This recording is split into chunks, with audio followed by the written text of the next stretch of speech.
Right. So today, first of all, we are going to discuss 2013 A-level unit number 2, structure and bonding past papers.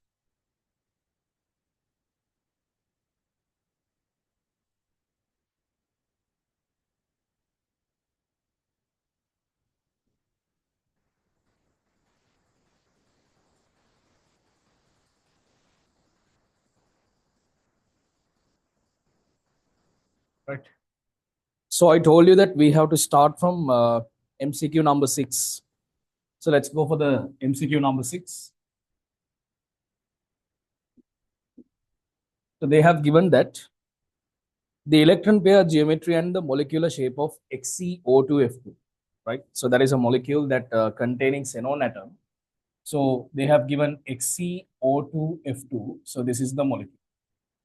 First of all, when you're given this kind of a molecule, you can draw the Lewis structure. Xenon is the central atom, and it is surrounded by 2 oxygen atoms and 2 fluorine atoms, right?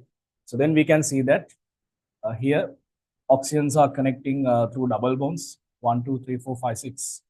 So then how that this molecule should be, how we can draw this one. If I draw the molecule in this way, 2 oxygen atoms are connected there with 2 fluorine atoms, 1, 2, 3, 4, 5, 6, 7, 8. And there are 3 lone pairs on each fluorine atom. So this is the molecule. Right. So therefore, what is the electron pair geometry? Friends, you can see that 1, 2, 3, 4, 5. 5 Vesper pairs are there. So since there are 5 Vesper pairs, we can say that the electron pair geometry is trigonal bipyramidal. Trigonal bipyramidal. And what about the shape of the molecule? Shape of the molecule. Since there is a lone pair, we can say that the shape of the molecule is seesaw. So trigonal bipyramidal electron pair geometry along with a seesaw shape. So therefore, this answer is given in number 1. So MCQ number 6, answer is number 1. So raise your hand those who got the answer as number 1. Quickly. Right. Now let's move to the next MCQ. MCQ number 20. What is the total number of resonance structures that can be drawn for HN3 molecule? MCQ number 20, they have given what are the total number of resonance structures that can be drawn for HN3 molecule, right? HN3. HN3 is like this. And we know that hydrogen is the terminal atom and 3 nitrogen atoms are connected in this HN3 molecule. So we know that definitely this nitrogen-hydrogen bond should be a single because hydrogen cannot make double bonds. Okay? So therefore, in order to satisfy the octet, let me put here triple bond this way. And here we can put nitrogen negatively charged and nitrogen positively charged. So this kind of a structure is possible. And another structure.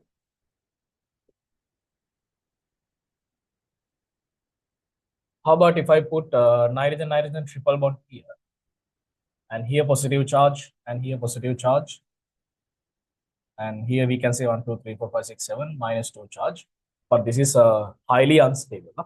This structure is highly unstable. And then if I put the double bonds everywhere between the nitrogen atoms, we can say that here now double bond and here also double bond.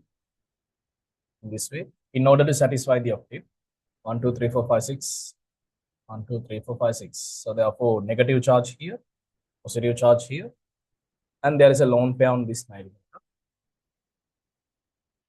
Right? So did you observe that me? Total number of bonds inside the molecules are same. 1, 2, 3, 4, 5. 1, 2, 3, 4, 5. 1, 2, 3, 4, 5. And the lone pairs are 3. Okay. So that is valid for the second period elements when they are making Lewis structures, when they're making compounds, we can say that the total number of bonds in the molecule should be a constant, and the lone pairs as well. But when it comes to sulfur, chlorine, phosphorus, like third period elements, that can be changed. So therefore, as you can see here, what is the answer? So do we have any other possibilities for HN3 molecule?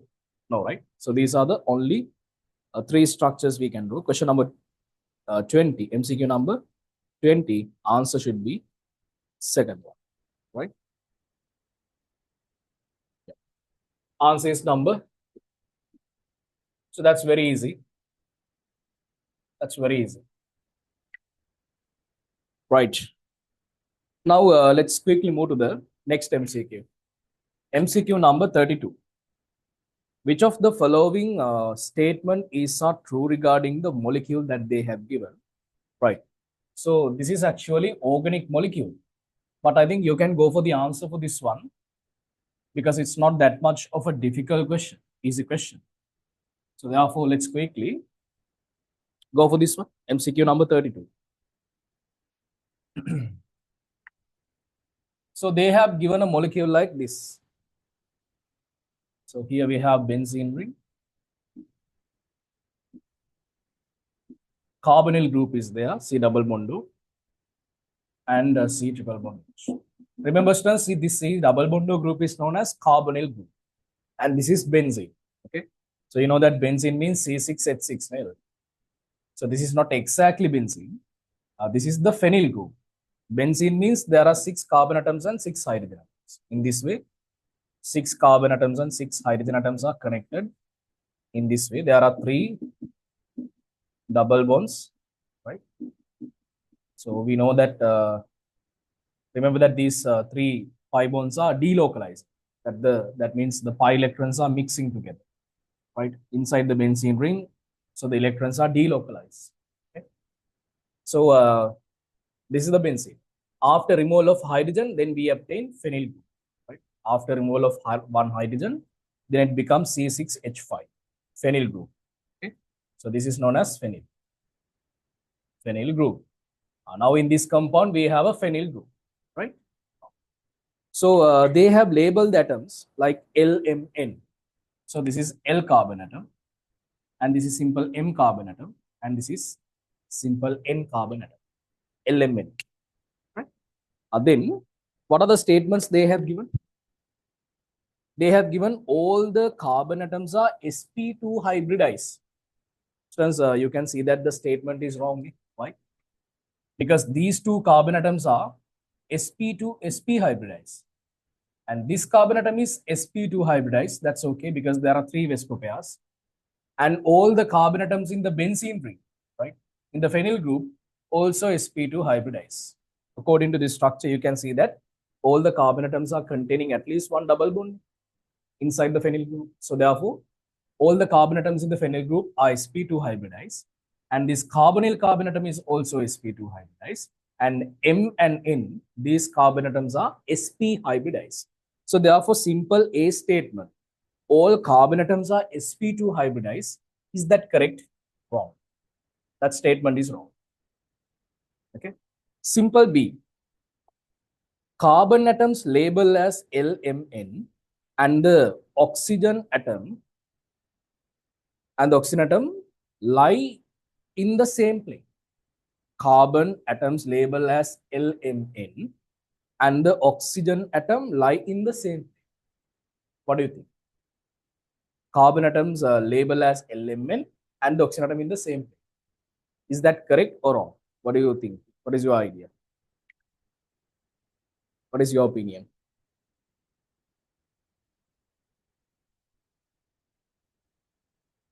Wrong? Vidishana, are you sure?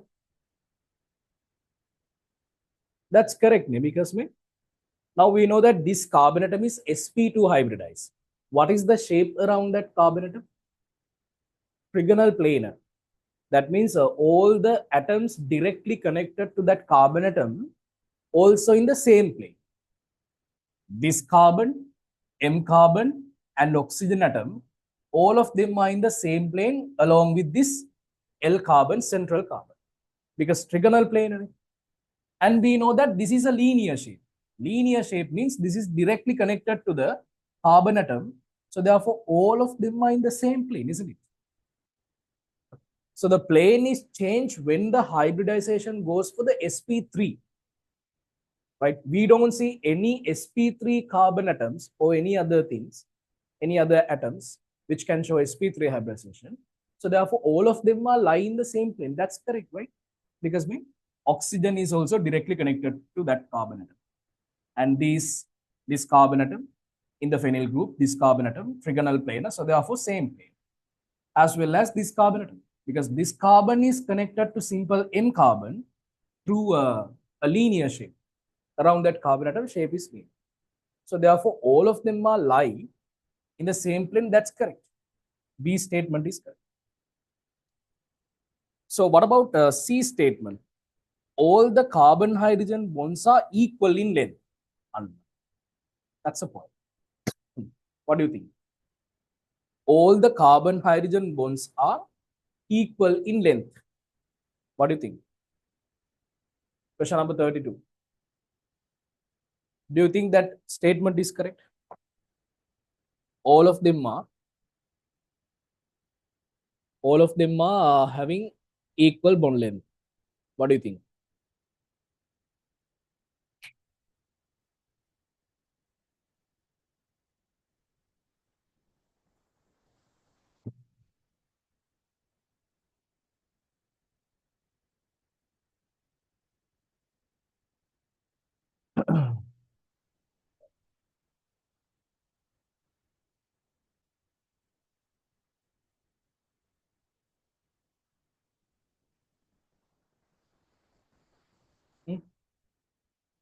Right.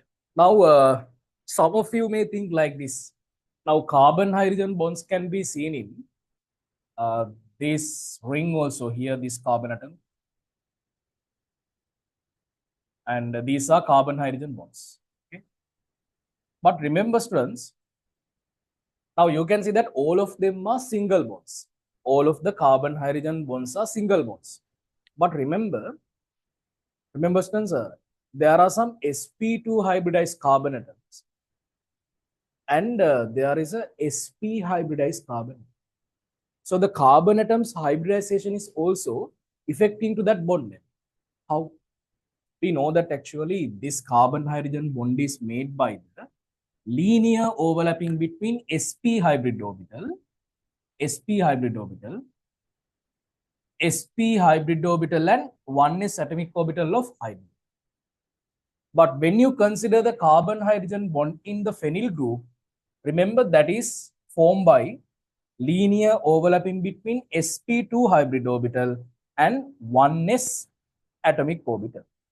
Then you have to understand that here the hybrid orbitals involved in the formation of these carbon hydrogen bonds are different, right? And in the theories, I told you that when you compare the hybrid orbitals, you know that how the hybrid orbital length is varying, sp. Then here we have sp2, and this is sp3. sp2 and sp3, for this direction you can see that length of the orbital, length increases for this direction. Hybrid orbital length increases for this direction. Then even though this is a single bond, right, between carbon hydrogen, all of them are single bonds, the hybrid orbitals involved in the formation of these single bonds are different in the phenyl group and this N carbon atom. So therefore, we can say that these carbon hydrogen bonds are same. We can say that the carbon hydrogen bonds in the benzene ring, phenyl ring is okay. They are equal in length. But when it comes to this carbon hydrogen bond, so that is not equal to the carbon hydrogen bond present in the phenyl. So therefore, we can't say that all the carbon hydrogen bonds are having equal length. That is wrong. So therefore, C statement, all carbon hydrogen bonds are equal in length. That's wrong. D. What is the statement D says? carbon atom labeled as LMN lie in a straight line. LMN, they are lying in a straight line. Yes, actually, around the M carbon atom and N carbon atom, the shape is linear, right? So therefore, this is trigonal planar.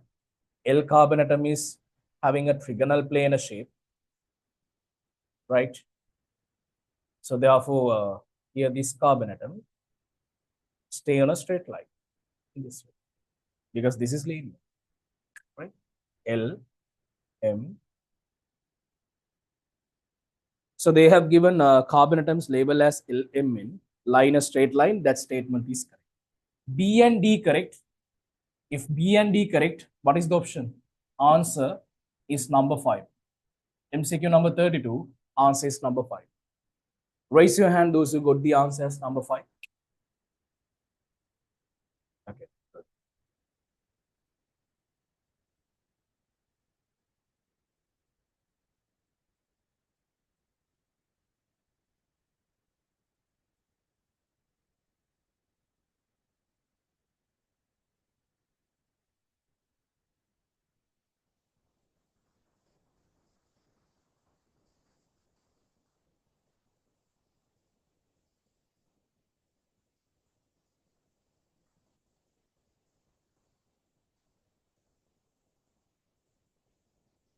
Yes, Vidushana.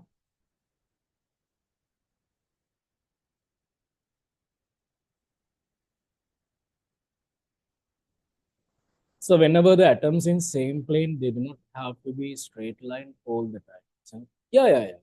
Right? Even though the atoms are in the same plane, it's not compulsory to have that atoms in the same straight line. Right? Same plane doesn't mean that straight line. Now, look at this one, Ilu. Now, here also we can see that this carbon, L carbon, oxygen, and M carbon, they are not in the straight line, but they are staying in the same plane. But here specifically, these two carbon atoms have the linear shape. Therefore, we can say that LMN in the same straight line, same plane, straight line. Okay? Yeah, it's not compulsory to do having a straight line, even though they are in the same.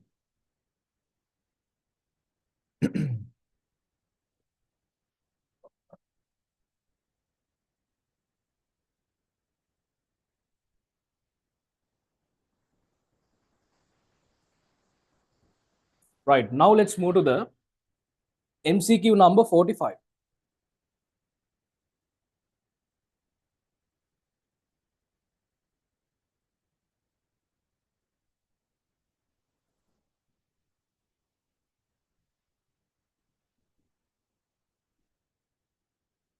MCQ number 45. Intermolecular forces between sulfur dioxide molecules are stronger than those between carbon dioxide molecules. So is that correct? You know that sulfur dioxide molecule look like this, isn't it? Right. And carbon dioxide is a linear shape. Resultant dipole moment is 0. So therefore, we can say that this is a non-polar molecule. Non-polar molecule because of resultant dipole moment is 0. And this is a polar molecule and the resultant dipole moment is not equal to 0. Right? Then students, you know that in sulfur dioxide, oxygen is pulling electrons. So therefore, the dipole moment through these bonds for oxygen direction. And here, oxygen is pulling electrons. And from the lone pair, there is a small effect. And in carbon dioxide molecule, we know that oxygen is pulling electrons from the both sides. So therefore, they are cancelling off, right? So vectors with the same magnitude and opposite direction. So therefore, they will cancel off. Therefore, resultant dipole moment becomes 0. Then students, we know that if it is a polar molecule, so what is the possible secondary interaction between sulfur dioxide molecules? Dipole-dipole interactions, right? Dipole-dipole interactions. And if it is a non-polar molecule, what is the possible interaction type? London forces, London dispersion force. So they have given a statement like intermolecular forces between sulfur dioxide molecules are stronger than those between carbon dioxide molecules. Yeah, we know that generally dipole-dipole interactions are much more stronger compared to the London forces. Generally, general idea, most of the time. So therefore, the first statement is correct. Second statement, intermolecular forces between polar molecules are stronger than those between non-polar molecules of similar mass. Of similar mass. Intermolecular forces between polar molecules are stronger than those between non-polar molecules of similar mass. That means, just imagine there are two molecules. Let me consider capital A molecule, and its molar mass is 55 grams per mole. And capital B molecule, its molar mass is also 55 grams per mole. And the secondary interaction type that exists in capital A is dipole-dipole interaction. And the secondary interaction type existing in capital B molecule is London forces. Then tell me, students, which one has the highest intermolecular forces strength? Definitely capital A, because dipole-dipole interactions are strong. Now, so when you consider sulfur dioxide molar mass, now in the marking scheme, actually they have given two answers, 1 and 2. I'll tell you what is the reason there. But let's go for the correct answer, okay? Remember, what is the molar mass of sulfur dioxide? Sulfur dioxide is, sulfur is 32, oxygen 16 into 2 grams per mole. So therefore, you will get here answer as 64 grams per mole is the molar mass of sulfur dioxide. Then what is the molar mass of carbon dioxide? Carbon is 12, oxygen is 16 into 2 grams per mole. So therefore, molar mass of carbon dioxide is 44 grams per mole. So this is the molar mass. But they do not have the similar masses, right? In this statement, they have given intermolecular forces between polar molecules are stronger than those between non-polar molecules of similar mass. Similar mass. Right? So these are not actually similar masses. Even though the second statement is correct, no issue. But the second statement, is it clearly explaining the first one? Is it clearly explaining the first one? No, because sulfur dioxide and carbon dioxide, they do not have the same molecular mass. So there is actually a significant difference. 64 here and here 44. So therefore, the correct option for this one is answer is number 2. But in the marking scheme, they have given answer number 1 also, because they have considered that they have disregarded that similar mass, right?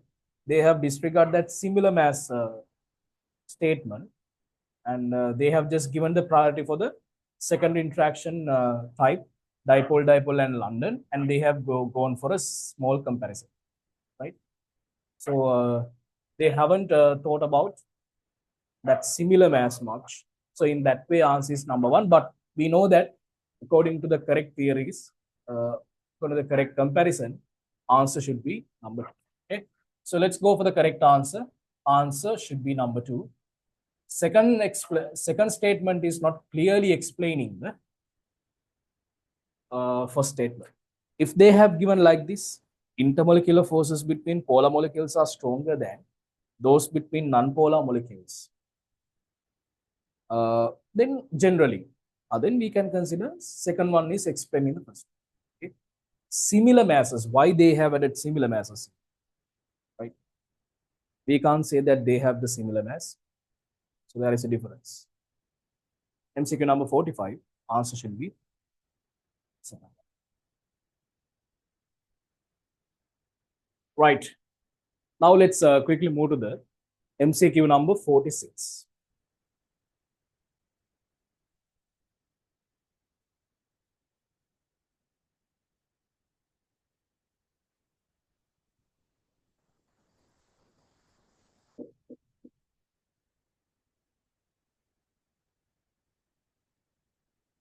In 46, they have given 2-butanone N. So they have given enol molecule in this way, CH3, C double bond O, CH2, CH3. So this is a ketone, 2-butanol.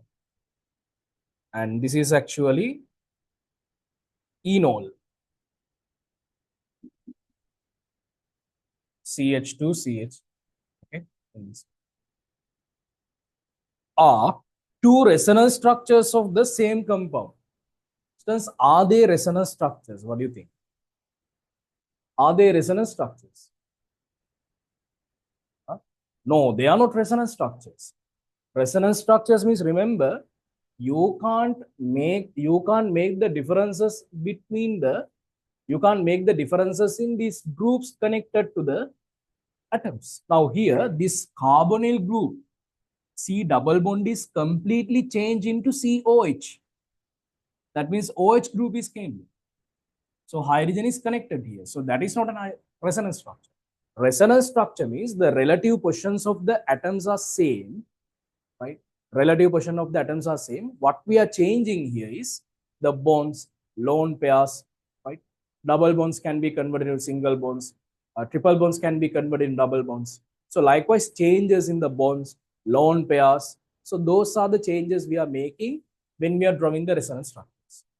Actually, these two structures are known as isomers, right? In organic chemistry, we are learning isomers, and we don't have this kind of isomer. But you can see that when you consider the molecular formula, so here there are 4 carbon atoms. How many hydrogens are there? 3, 6, 8, and oxygen. And here we can see that 4 carbon atoms are there, hydrogen, 5, 8, and oxygen. So you can see that the same molecular formula, right? So same molecular formula having different structures are known as what? Isomers. So these two structures are considered as isomers. Not the resonance structures. Huh? So therefore the statement that they have given, these are two resonance structures of the same compound, wrong. If they have given isomers, then it is correct.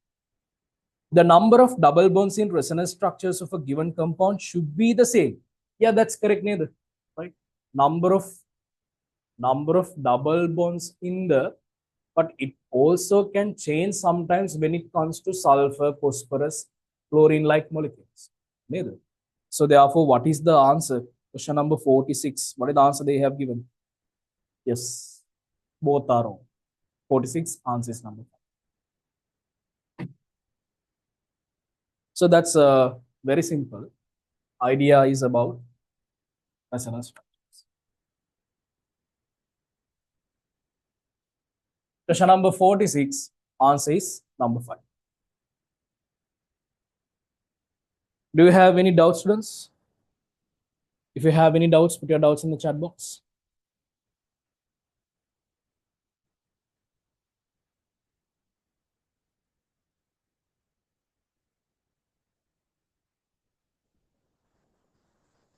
So tell me, did I miss any other MCQs from unit number 2 in this paper? If I miss, tell me. So can you explain the second statement? Yes, Pabusara. Second statement says that the number of double bonds in resonance structures of a given compound should be the same. Right. Let me consider the molecule like this. So let's consider the same HN3 molecule that we discussed in previous MCQ. So what are the 3 resonance structures that we do?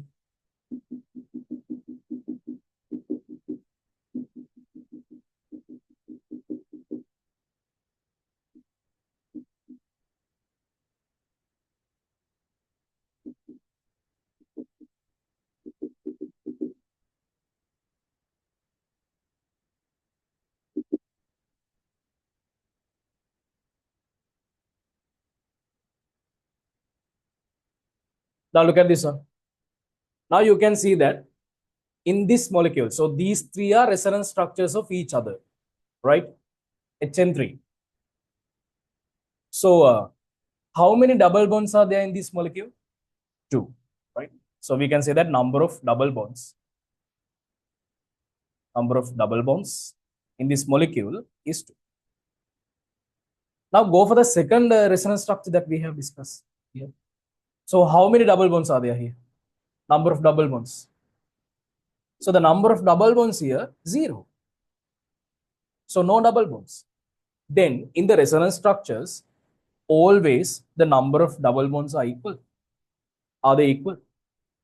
Are the number of double bonds are equal? No, they are different. Eh? When it goes for the first one again, number of double bonds. So they are also number of double bonds are 0. Different. So that's what they have given. In the statement, they are saying the number of double bonds in resonance structures of a given compound should be the same. Nah, it's wrong. It can be different. Sometimes the double bonds converted completely into the triple bonds like this, triple bonds and single bonds. So therefore that statement is right. So that's very easy. Question number 46.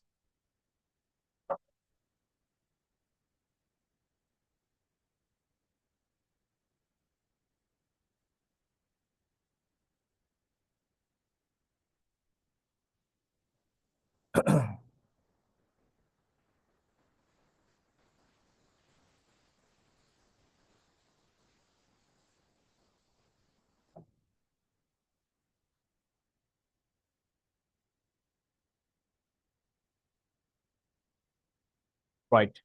So these are the MCQ questions they have given in the 2013 exam paper from unit number 2.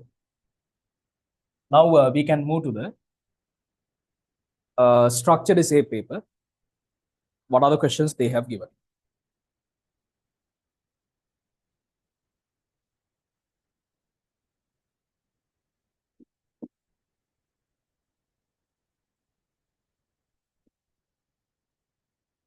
Arrange the following in the increasing order of the property indicated in the parentheses. Reasons are not required. Carbon monoxide, carbon dioxide, carbonate, CO3 2 minus, carbon oxygen bond length. Now you have to compare the carbon oxygen bond length in these 3 molecules. Friends, so shall we quickly draw the Lewis structures for these things? Carbon monoxide is look like this. Here oxygen is positively charged, carbon is negatively charged. Carbon dioxide is look like this, and here in this way. Carbonate in this way.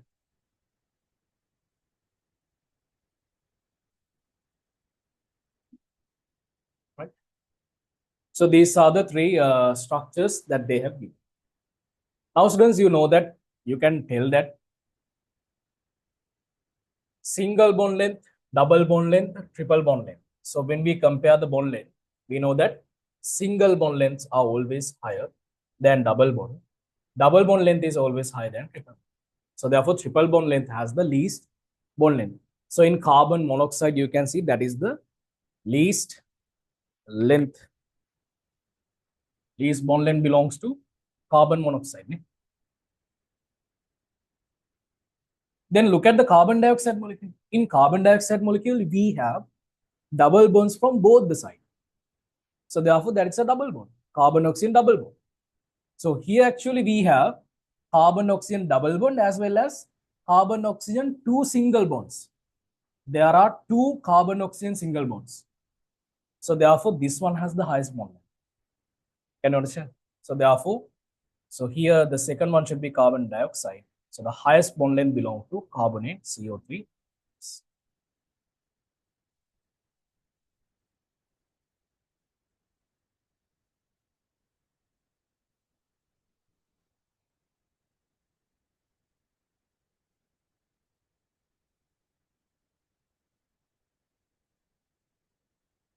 Right? Probe number 1.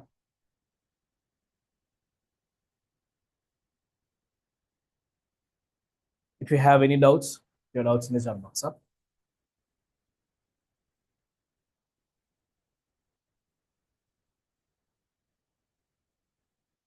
So what is the Rome number 2?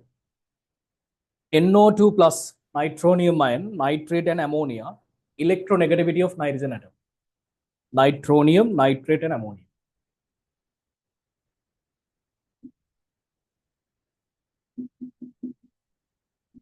Electronegativity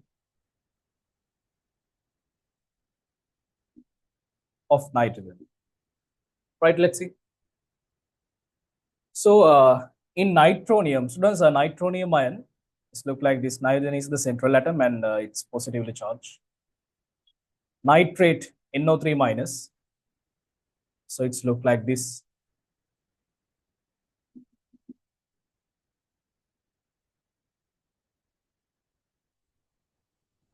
Ammonia is look like this. Right. So you know that what is the hybridization? In nitronium, hybridization is sp. In nitrate, hybridization is sp2. In ammonia, sp3. Right? sp hybridization, sp2 hybridization, sp3 hybridization. So don't you think that hybridization is enough to compare the electronegativity of nitrogen atom? Why? We have learned that since electronegativity is depending on four factors. Can you remember how many times we have discussed these things? In paper class, how many questions we discuss? There are four factors. First one is hybridization, formal charge, oxidation number, nature of the surrounding elements. So when the S character of the hybridization increases, we can say that electronegativity is increasing. So which one has the highest S character? Nitronium. Then nitrate, NO3 minus. Then we can arrange them in the order electronegativity of nitrogen.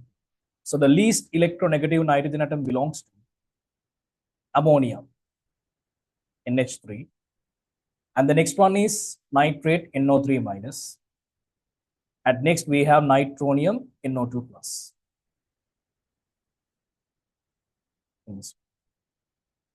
So this is the correct variation.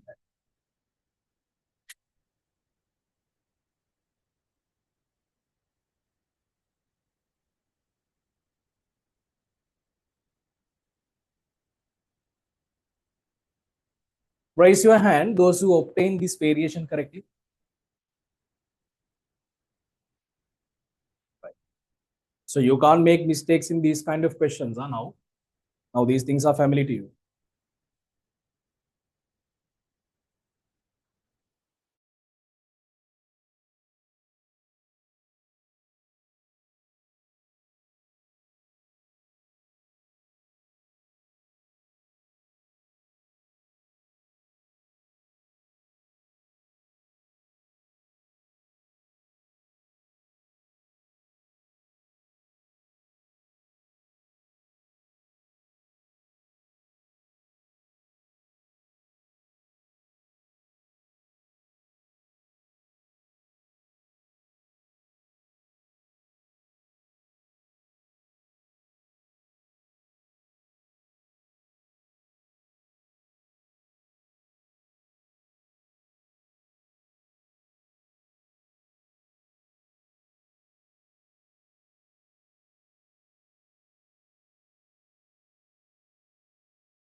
Right. Okay. Now let's move to the third variation from number 3.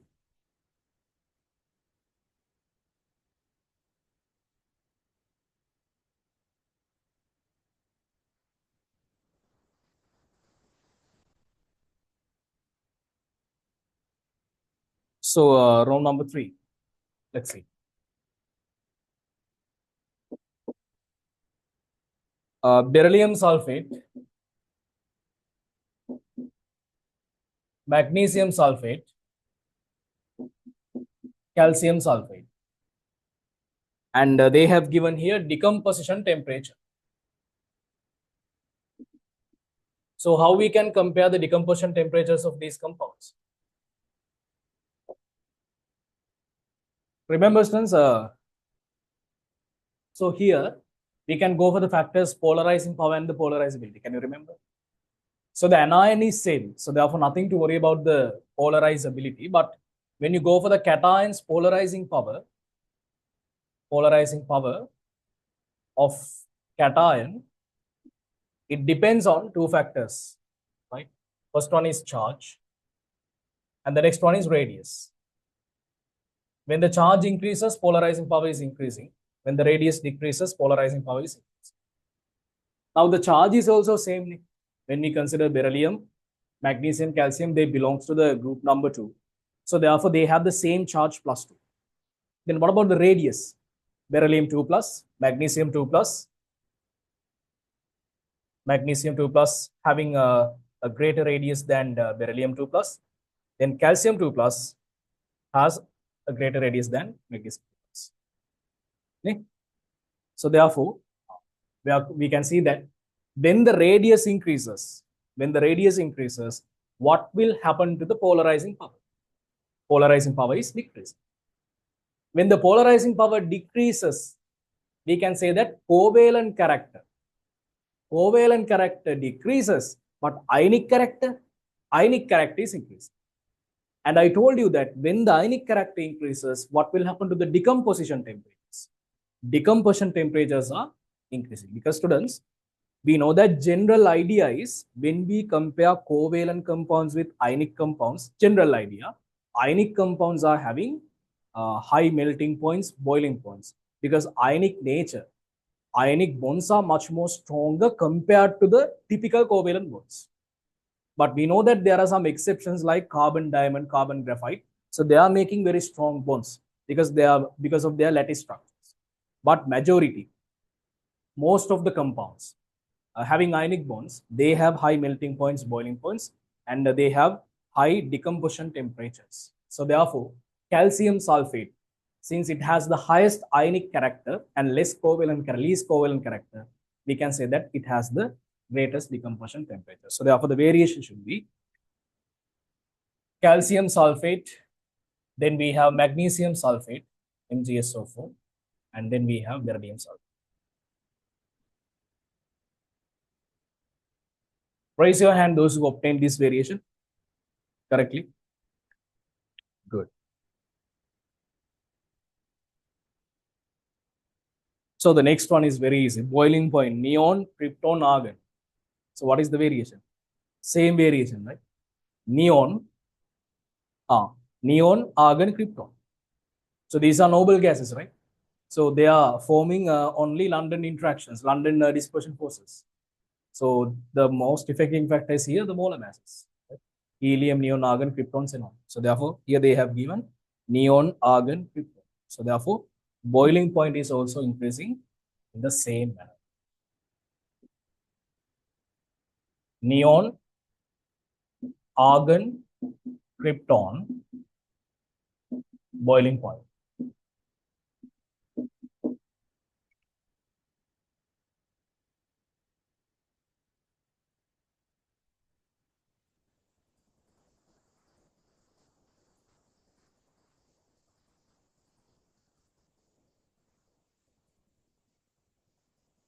So I also got correct, but my raise hand was okay, right. If raise hand is not working, I use anything, something else. Right. So therefore, what will happen? Neon, argon, krypton. For this direction, the boiling points are increasing. Okay. Right. Now let's move to the Rome number 5. Atomic radius. Sulfur, fluorine, silicon, chlorine. Sulfur, fluorine, silicon, chlorine. Okay. Right. Students, you know that sulfur, fluorine, silicon, chlorine. So let's compare the relative positions of these elements in the periodic table. So fluorine is here, fluorine.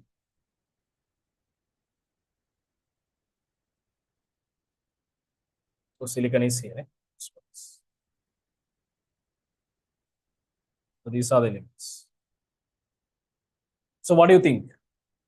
We know that when we compare silicon, sulfur, chlorine, so they are in the same period.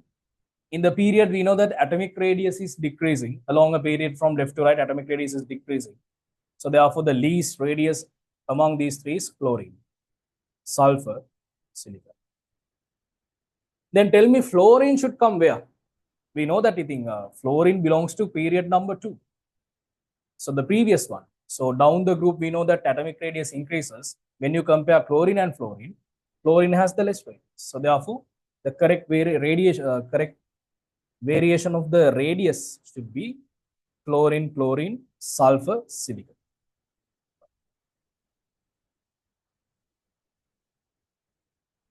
Atomic radius.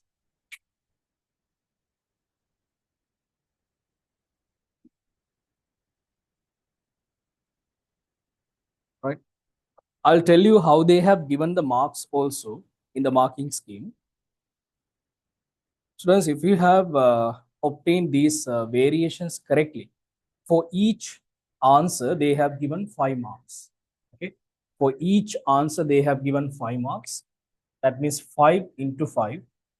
So 25 marks for this simple A part in the structure essay paper.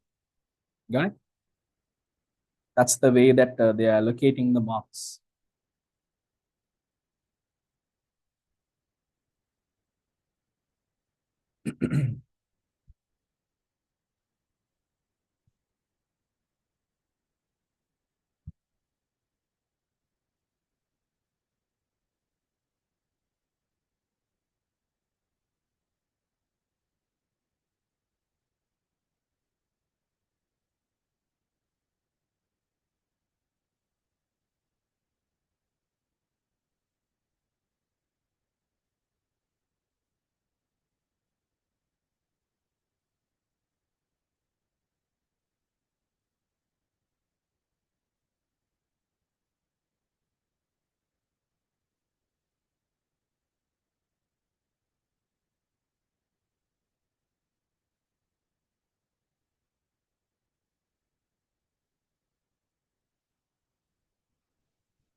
Right, okay. Now let's move to the simple B part.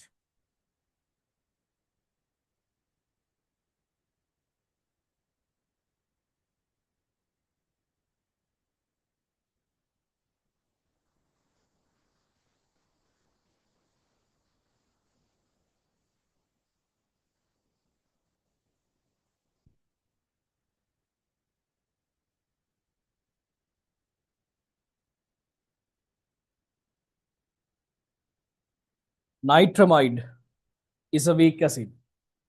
It decomposes to N2O, H2O in the presence of a base. Answer the parts, Rome number 1 to Rome number 5, which are based on nitramide. Skeleton is given below.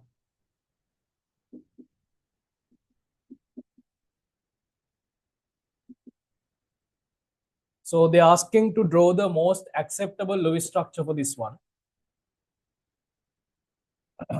So in this way, this is the most acceptable Lewis structure that we can do. Yes, we have to put a charge on nitrogen and oxygen. One of the nitrogens and one of the oxygens. Otherwise, we can't draw the molecule. So this is the most acceptable Lewis structure that we can do. Draw the resonance structures for this molecule, giving reasons, comment on their stabilities. Right. Resonance structures. Now look at this one, students. In here, we can say that. So let me start from the same molecule, the most stable one.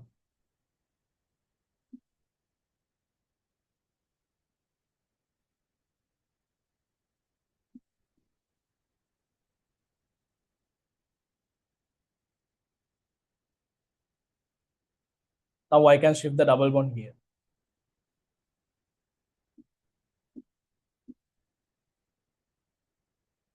And then I can shift the double bond here.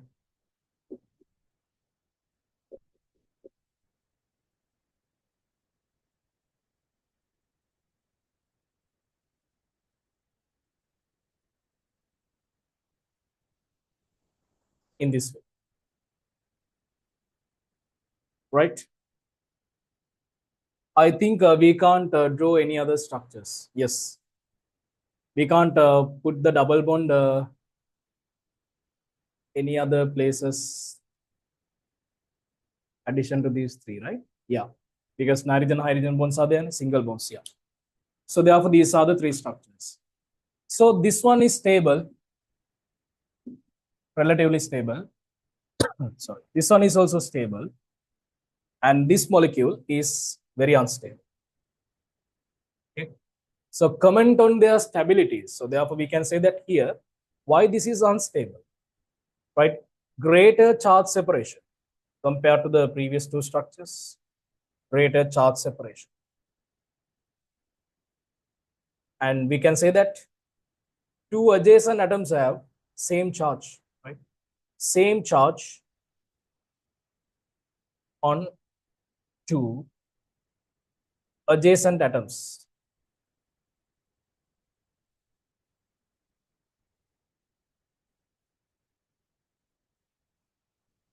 And what are the reasons for the stabilities?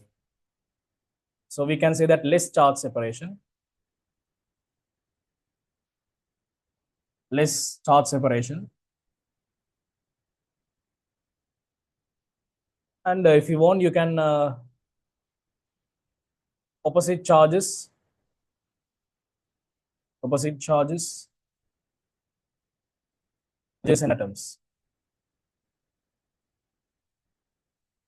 So that's a reason for the stability. Yeah?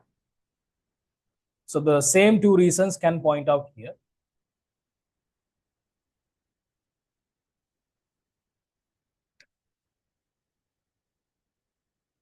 Right. So let's see in the marking scheme how they have given answers and the marks for this question. So for drawing this most stable Lewis structure, they have given 10 marks. For drawing resonance structures, they have given 4 marks for each. There are 3 resonance structures. And for mentioning this is stable, they have given 1 mark. Here 1 mark. Unstable, 1 mark. They have given marks for 2 positive charges and adjacent atoms. So for this one, for this point, they have given 2 marks. And here they have given opposite charge on adjacent atoms. They have given 1 mark. And here also they have given 1 mark. And they have given marks for negative charges on more electronegative. But that is given here also, right?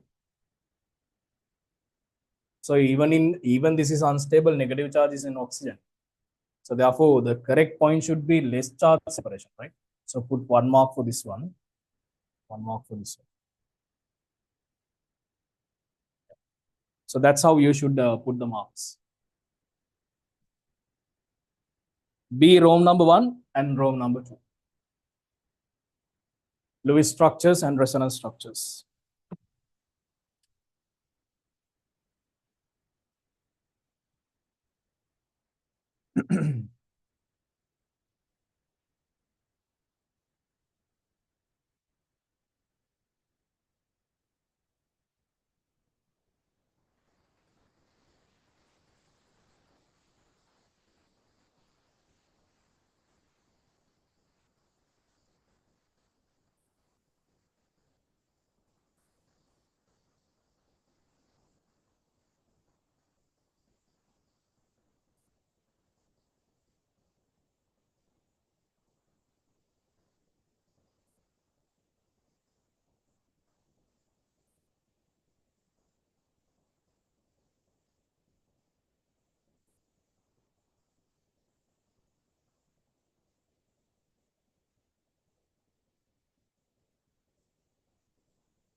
Students, raise your hand, those who obtain the answers correctly for these Lewis structure, resonance structures, and the stabilities correctly. Okay, good.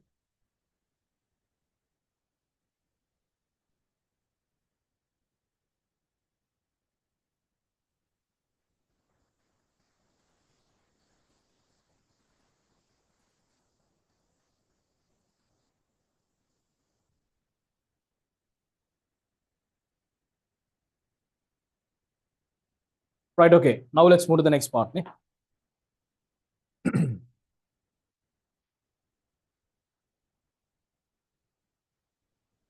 B, Rome number 3. State the following. Electron pair geometry, shape around atoms, and the hybridization. So we have to fill the table, right? So they are always giving this kind of a question.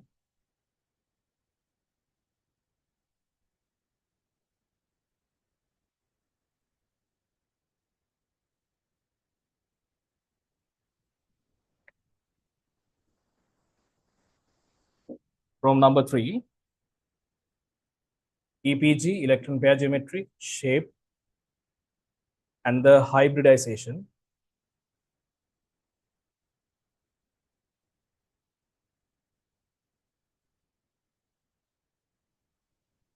Nitrogen attached to two hydrogens. So therefore, I'll number them as number 1, number 2.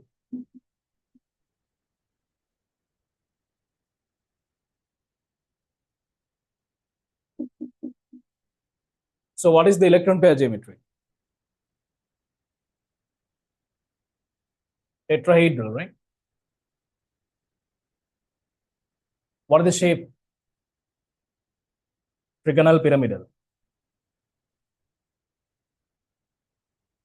And hybridization? sp3. Extron, electron pair geometry? Trigonal planar.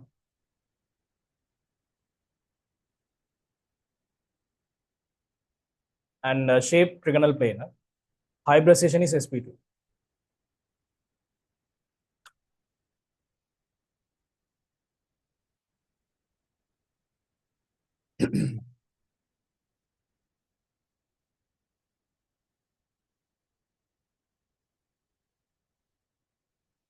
They're asking, is this molecule polar or non-polar? Sorry. Now, when you consider the shape around the second nitrogen atom, you can understand that here, nitrogen.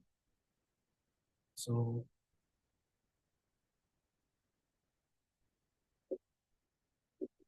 positively charged.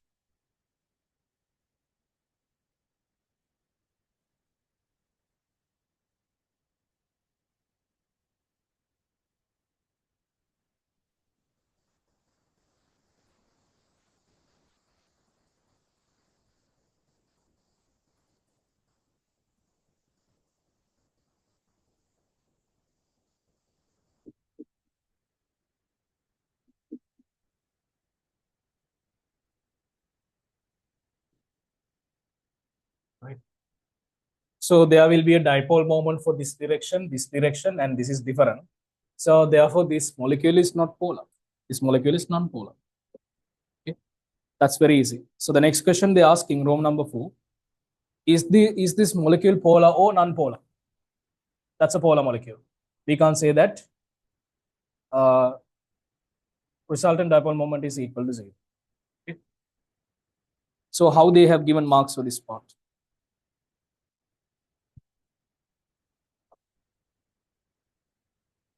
So for mentioning electron pair geometries, 3 marks. Yeah, for each answer they have given 3 marks.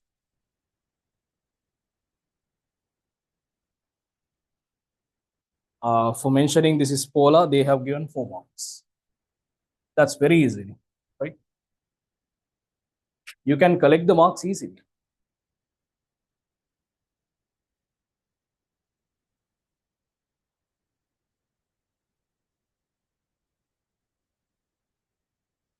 Identify the atomic hybrid orbitals involved in the formation of the following bonds in the Lewis structure drawn in part 1 above. Nitrogen atoms are labeled number 1, number 2 as given below. Right. N1 and N2.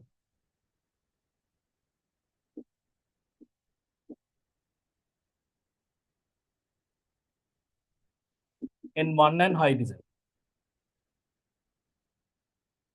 So we can say that N1 and N2, sp3 hybrid orbital of nitrogen is linearly overlapping with sp2 hybrid orbital of nitrogen.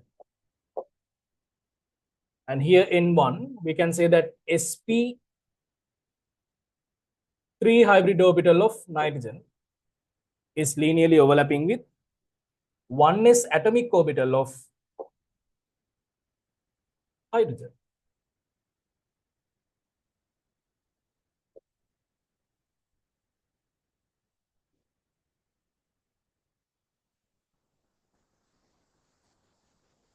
Right? So if you have mentioned these things correctly, they have given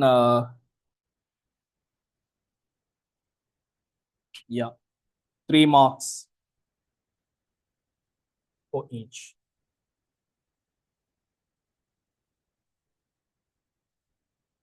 Okay, in this way.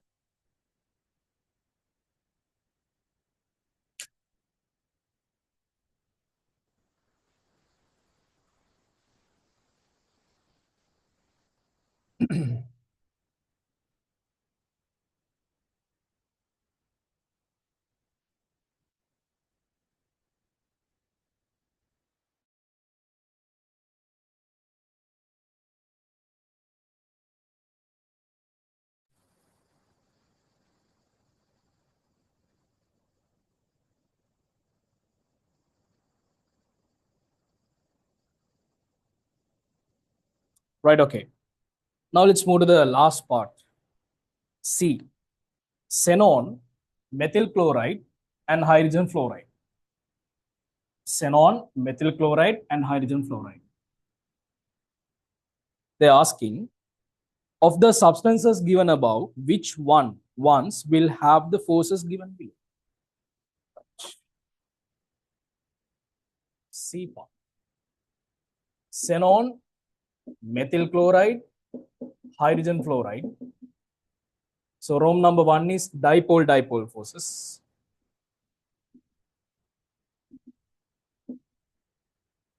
Rome number 2 is hydrogen bonding.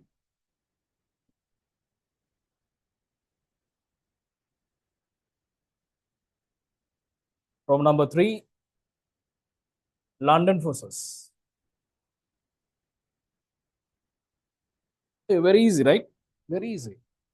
So where we can see dipole-dipole interactions, xenon is anyhow monoatomic gas, right? So therefore, we don't have to worry.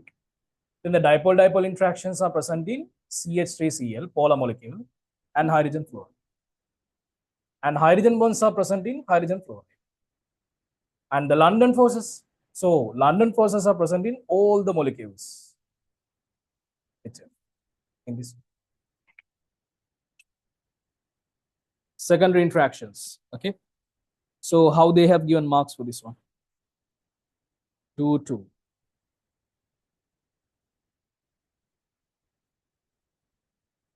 Here. And here 2 marks, 1, and here also 1. Got it? So this is how they have allocated the marks for the first structured essay question. If you want, you can count out of 100 how much that you have. Right, raise your hand first of all, those who got the answers correctly for the secondary interaction part. Raise your hand. Okay. Right, so with that, 2013, unit 2 structure and bonding. Past questions, exam questions are like this only. So these things are very easy. Ne? Every day they're asking about Lewis structures, resonance structures, shape of the molecules, hybridization, electronegativity like concepts, right? Polarizing power polarizability. So these are always the theoretical points they are trying to check from the unit number 2. So if you have learned the theories properly, answering for the questions given from unit number 2. It's not that much a big deal.